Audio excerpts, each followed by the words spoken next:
Salut à tous, c'est Lumpy pour Captain Steam. Merci à tous de me suivre sur cette chaîne dédiée aux trains électriques et au modélisme en général. Mais là, c'est vrai que pour le moment, on traite des trains électriques. Dans la vidéo précédente, on avait parlé de la collection du train des Alpes, le colis numéro 5, parce que pour l'instant, je suis abonné. On avait fait le tour des numéros 14 à 19 et on avait vu un petit peu le contenu qu'il y avait, que je trouvais un petit peu juste par rapport au prix que ça coûtait. Alors, certes, il y a des critiques qui plaisent pas parce qu'on me dit, bah ouais, si tu critiques, pourquoi tu continues? Ouais, bah c'est ce que je disais dans la vidéo précédente, on aime bien se faire mal. Après, j'attends de voir un petit peu ce qui va se présenter, au moins au prochain envoi. Pour rattraper un peu la chose, et encore, je cherche pas non plus à m'excuser parce que, bon ben, écoutez, quand on achète un truc qui est hors de prix, enfin qui est cher par rapport à un contenu aussi moindre, on est en droit de s'interroger et puis de gueuler un minimum. Donc je me rattrape. Aujourd'hui, je vais vous faire les numéros 1 à 5, qui étaient donc en gros le début de la collecte, quoi, le lancement. Ça, c'est le numéro 1. C'était le magazine qu'on trouvait en kiosque à pas cher. Je crois que c'était l'ordre de pas cher. Je ne me souviens plus exactement. Ça devait être 1 euro, un truc comme ça. Donc, ce numéro 1, on avait la caisse du wagon de la Compagnie internationale des wagons-lits. J'étais emballé parce que je me disais, ouais, chouette, je vais déjà avoir un wagon. Eh bien, non. Le support de la caisse venait dans un des magazines qui suivait. Nous avions donc la caisse de ce wagon-lit, pour les voyageurs qui veulent faire dodo. Donc ça, je l'avais dit, je suis vraiment emballé par la finition. Ça, c'est clair et net. Il n'y a pas photo là-dessus. Voilà, nous avions ce magazine qui traitait de plein de choses. Donc vous aviez des reportages. Hop là, l'histoire du chemin de fer avec 7 locaux en l'occurrence. Vous aviez le détail du contenu. Et puis quelques photos, quelques bricoles, voilà. Ça, c'est ce que c'est censé donner une fois qu'on arrive à terme de la construction. Nous avions deux rails droits. Voilà. Deux petits rails droits qui doivent faire une dizaine de centimètres. Un rail courbe. Ça, c'est pareil. Petite dizaine de centimètres. Un arbre. Celui-là, il ne s'est pas dépoilé. Hein. La tempête n'est pas passée dessus. C'est un miraculé. Bon, après, ils se dépoilent quand ils sont plusieurs dans les sachets, donc ils se grattent entre eux et il reste plus grand chose, quoi. Enfin, il reste des trucs, mais quand même, quoi. Voilà, ce petit arbre. Plutôt cool. Ce petit bâtiment qui est un entrepôt. J'en avais déjà parlé dans la première vidéo. C'est des bâtiments qui sont quand même relativement épais. Donc la finition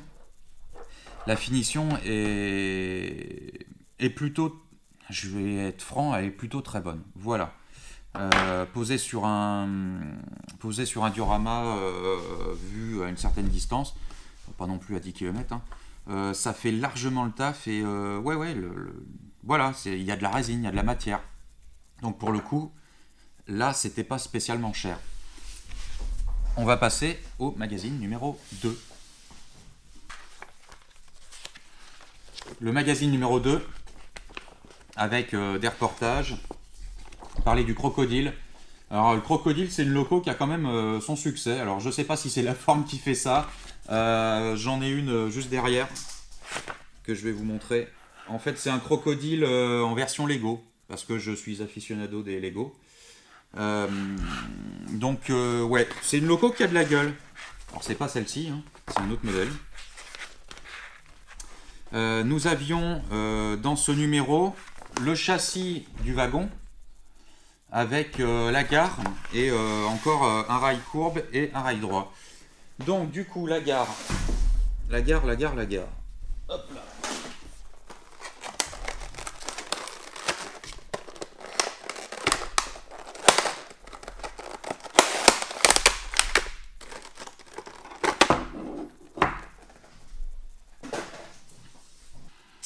Nous avions donc le châssis qui était donc démonté. Il fallait tout monter. Voilà. On avait le bâtiment de la gare qui était quand même, qui est génial, qui est quand même super bien fait. On vous donne toutes les fenêtres, les portes, les choses comme ça à découper et ensuite à appliquer. On vous donne aussi exactement le matos qu'il faut, la méthode, comment découper, comment appliquer, voilà, pour que ça ait un rendu propre. Donc ouais, la gare est plutôt intéressante. Ça, c'était un magazine qui coûtait pas non plus une blinde. Donc ça valait, là, ça valait le coup de le prendre. On était sur un tarif plus élevé, certes, mais voilà, quand on voit le prix des bâtiments en N, si on les achète séparément, voilà, ça c'était à avoir. Bon, alors ça c'est fait. Ça, c'était le numéro 2. Le numéro 3, on avait donc le pont. Toujours des reportages dans le magazine. Hein. Le pont que j'ai laissé sous blister avec la notice de montage. On avait également un rail droit qui était donné avec le pack. Et on avait 5 petits personnages sous blister toujours pour éviter de les perdre parce que pour le moment j'ai pas prévu de le monter. Ça vient. Hein. Je vais pas. Donc je vais le monter. Je vais pas utiliser un système habituel. Je vais me prendre une planche de contreplaqué. Je vais essayer d'adapter ça à ma sauce parce que j'ai pas trop envie de me prendre la tête étant donné que j'ai l'intention de monter un diorama en HO. Voilà, celui-là, je vais le faire tout simple. On parle aussi de l'outillage qu'il faut avoir quand on est modéliste. Donc voilà, ce magazine n'était pas trop mal non plus, ça c'était le numéro 3. Pas leur jeter la pierre non plus. Hein. Ça c'était cool aussi. Mais là on commençait à avoir une baisse de régime à partir du numéro 4. Donc le chemin de fer conquiert l'Amérique, on est toujours dans des reportages avec l'Adler. Nous avions donc le passage à niveau, les vaches, portail, tunnel. Hop là, j'en passe et des meilleurs. Le passage à niveau, les vaches, le portail de tunnel qui est ici et un rail droit.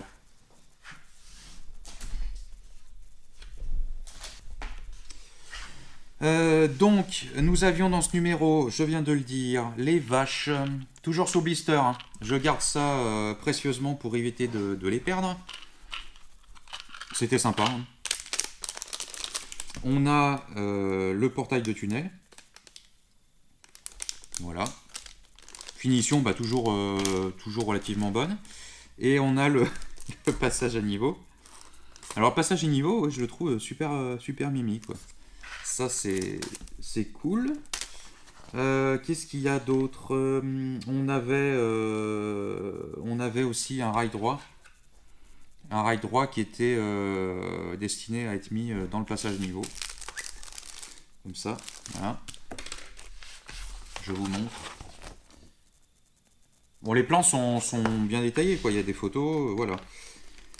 J'ai quand même hâte d'avoir un petit dio en N. Enfin petit, si tant est qu'il soit petit, parce qu'il fait en fait 148 par 80. Donc en gros 1m50 par 80. Ça fait quand même un petit truc sympa. Hop là, ça c'était le numéro 4. Donc vous voyez que les premiers numéros, il y avait quand même de la matière. On passe sur le numéro 5, qui était à 9,99. Hein. L'autre avant, il était à 9,99, pareil. Donc vous voyez, on lâche 10 € à chaque épisode. On parle des chemins de fer russes. L'Iron Duke. Ça, c'est pour le reportage. Qu'est-ce qu'on avait? On avait l'église, 5 arbres et les fenêtres de l'église. Alors, l'église, elle est là. Je laisse ça sous blister pour le moment. On avait les fenêtres de l'église, à coller, pareil, sur la même principe, la même méthode que ce qu'on avait fait avant, sur la gare, ici. L'église, c'est un beau bâtiment, hein, vous voyez mes mains à côté, voilà, l'église est relativement importante. Et on avait avec l'église un sachet d'arbres qui ont perdu un petit peu de plumes. Mais dans l'ensemble, voilà, ils se tiennent à peu près. Et ça, c'est un épisode toujours à 9,99, donc 10 €. Et on commence à vous parler de la préparation du support de diorama. Donc, comme je le disais, je ne vais pas utiliser cette méthode. Enfin, je ne pense pas utiliser cette méthode. Je pense plus partir sur une planche, alors, quitte à ce que ça vrille à terme. C'est un diorama qui, je pense, à terme sera voué à être démonté pour récupérer les éléments et être monté sur autre chose plus grand quand j'aurai plus de place. Donc je vais pas trop me prendre la tête sur ce duo. Donc je vais essayer de rassembler tout ça. Hop là. Tac, tac. Hop là, ça. Le passage à niveau, les magazines. Donc voilà, écoutez, on fait le tour de ce que je viens de vous parler. À savoir que j'avais acheté 2 numéro 1 et 2 numéro 2 pour avoir 2 wagons. Le deuxième doit être là, en fait. Hop là. J'ai pris 2 wagons, ce type. Voilà. Enfin, j'ai pu faire 2 wagons. Du coup, je me suis retrouvé avec 2 gares. Celle-ci et celle-ci. Je me suis retrouvé avec 2 entrepôts. Mais bon, voilà, c'est pas un truc qui me gêne parce que peut-être qu'il y en a un, je vais peut-être pouvoir faire une extension à côté, le modifier en couleur. Donc voilà, c'est jamais perdu. Pour ce premier jet, alors le numéro 1, ouais, le numéro 1, il était pas, il n'y avait pas le prix derrière. Numéro 2 non plus d'ailleurs. Numéro 3 non plus. Bon, bref. Numéro 1 était 1 €, un truc comme ça. Numéro 2, un petit peu plus cher. Numéro 3, ainsi de suite. Et sur les numéros 4 et 5, on était à 9,99. Or, par contre, voilà, par rapport au colis numéro 5, les 14 à 19, les numéros 14 à 19, là, sur les 1 à 5, on avait quand même de quoi. Des petites maisons, des choses comme ça. Les personnages, les vaches, passage à niveau, voilà. Là, pour le prix, c'est plutôt pas mal. Alors, moi, j'ai une question qui se pose. C'est, est-ce que la collection n'a pas tendance à se lisser sur l'ensemble? C'est-à-dire que ça vous allège au début, vous prenez un petit peu tout ce qu'il y a au début, pour pas trop cher, et en fait ça s'atténue dans le temps sur le contenu des sets, le contenu des blisters, et au final ils gagnent de l'argent comme ça. C'est-à-dire que s'ils gagnent des abonnés, ça se lisse dans le temps. Donc quoi qu'il en soit, les numéros 1 à 5 pour l'investissement qui doit être de l'ordre de 10, 20, 30, au pif 40 € pour tout ça. Je pense que c'est un bon investissement. Les numéros 1 à 5 sont un bon investissement, à mon goût. Voilà. Écoutez, pour la semaine prochaine, on se fera les numéros suivants, qui doivent être 6 à 11, si je sais compter, ou un truc comme ça. Et puis, on verra comment le contenu évolue au fil des numéros.